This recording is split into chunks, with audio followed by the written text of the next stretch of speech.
Welcome to the hottest movie review on the internet today, the A-List Review.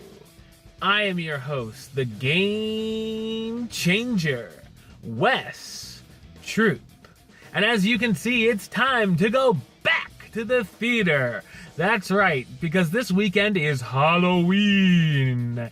And making its return into theaters is a new entry of a long-running franchise that we thought had its final chapter. Ladies and gentlemen, there is another. Just when you thought the puzzle was solved, there's another piece. My review of the 2017 horror film Jigsaw, coming up now.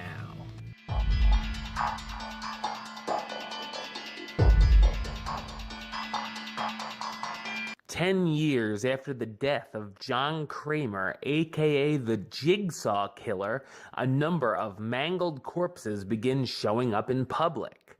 Two detectives and pathologists study the bodies and decide they certainly seem to be somehow connected to the grisly Jigsaw murders. Meanwhile, a group of not-so-innocent victims are literally in the game of their life as they must play if they want to survive. Is it a copycat behind the games? A new apprentice? Or could it be that John Kramer himself never really died at all? So what did I think of Jigsaw? I thought it's a passable horror sequel. The film acts as a vehicle to revive the franchise, continuing the legacy of the Jigsaw Killer, and thankfully doesn't reboot or remake it. While I loved the original, the sequels were sort of hit and miss for me, where I oddly liked certain entries over others. If you're still a fan of the series, I think you'll get enough entertainment value out of this 8th entry to give it a shot. Jigsaw definitely has the feeling of the early movies following the familiar Saw movie formula, but brings a mostly fresh feel to it.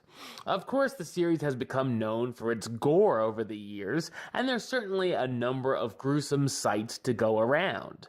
Oddly enough, some of the biggest gross-out moments are in the morgue when the bodies are being looked at, and also a pretty awesome final kill.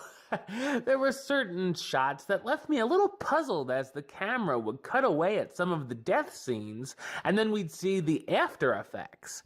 The new traps are pretty effective as well, and give us a few good cringe-worthy moments from them.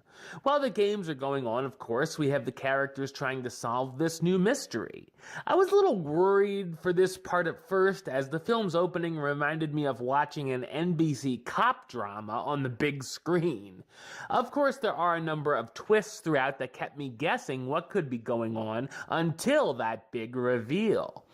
The dialogue can be pretty eye-roll-inducing from time to time, and I thought some of the performances were a bit over the top, although in some of those scenarios, they might be letting out some of the right reactions. The cast stars Matt Passmore as Logan Nelson, the medical examiner and former veteran puzzled by the new bodies showing up, Callum Keith Rennie as Halloran, the detective trying to come up with a list of possible suspects, Clay Bennett as Keith Hunt, Halloran's partner and Logan's old friend also trying to crack the case, Hannah Emily Anderson as Eleanor, Logan's assistant medical examiner who's a bit bizarre, and Laura Vandervoot, Mandela Van Peebles, Paul Braunstein, and Brittany Allen as the reluctant players.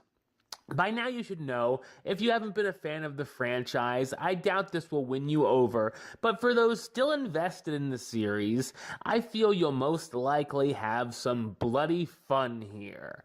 I'm gonna give it the rating of... do it. Alright, well that's the show. Until next time, don't forget to subscribe right here on YouTube. youtube.com/westside515.